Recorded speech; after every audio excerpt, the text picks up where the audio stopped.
Ыдырыс пайғамбар қиссасы. Ыдырыс пайғамбар ғалым болыпты. Оның есімі дәрісті көп оқыған дегенді білдірді. Құдай оған 10 қасиетті нәсіп етті.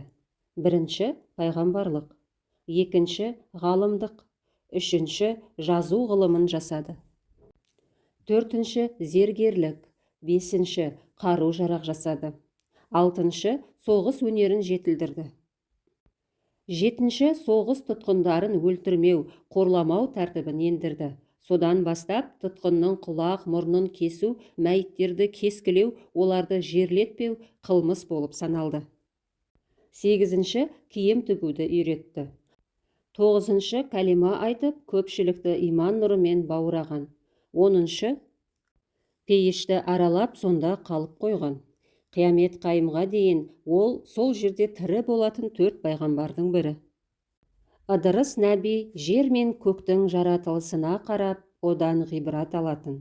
Халыққа: «Уа халайық, әр нәрсеге назар салып қараңдар. Ұлы Алла неткен шебер, ол өте мейірімді, сіздер мен біздерді махаббатпен жаратып, есепсіз нығмет берді», деп үлгі шашатын. Пайғамбардың құнарлы ойлары адамдардың жүрегін оятып, олардың жарлы болса да арлы болып өмір сүруіне ықпал етті. Ол Құдайға: «Жаратушы жомарт иеміз, бізге ілім бер», деп ұдайы жалбарынатын. Тілектері қабыл болып, 30 парақтан тұратын кітап түсті. Бұқара халық кітап оқып, арам мен адалды айыруды үйренді. Дәрет алып таза жүру, ғұсыл қиыну, шаш тырнақты күтіп ұстау парыз болып бекіді. Осыдан бастап шашы өскеннің елі кәпір, тырнағы өскеннің өзі кәпір деген сөз қалыпты. Бір күні ұлы Алла періштелерге: «Ыдырыстан асқан білімді жоқ», деп мақтанды. Періштелер Ыдырысты Алланың рұқсатымен қонаққа шақырып сынамақ болды. Сұхбат үстінде Ыдырыс Әзірейілге: «Жан тапсырып көргім келеді, жанымды алып қайта салшы, өлім халін бастан кешіп көрейін», деді.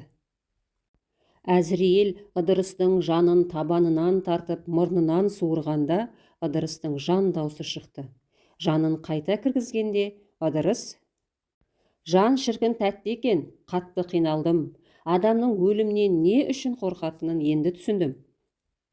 Енді ысырапыл сыр үрлегенде дүние астан кестең болады екен. Сол құдіретті көргім келеді. Сыр үрлеші», деді ысырапылға. Құдай досының көңілін қимай, ол кернейін тартты. Керней тартқанда Ыдырыстың зәресі қалмады. Сүрдің даусы зәрлі екен. Айбатынан 18 000 ғалам дірілдеді.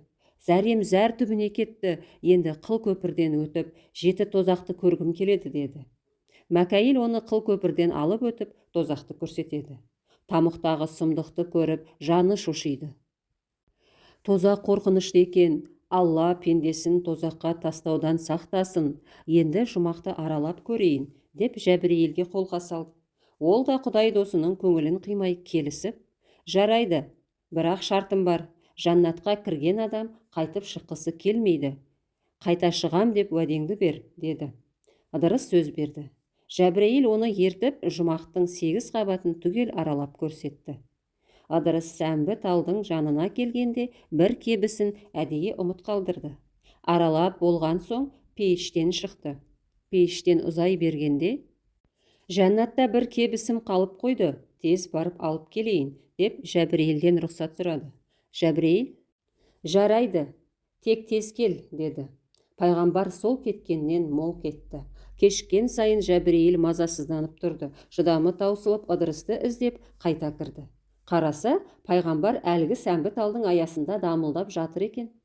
«Әй Ыдырыс, бұл не жатыс? Мен сені күтіп тұрмын ғой, шық сыртқа», деді.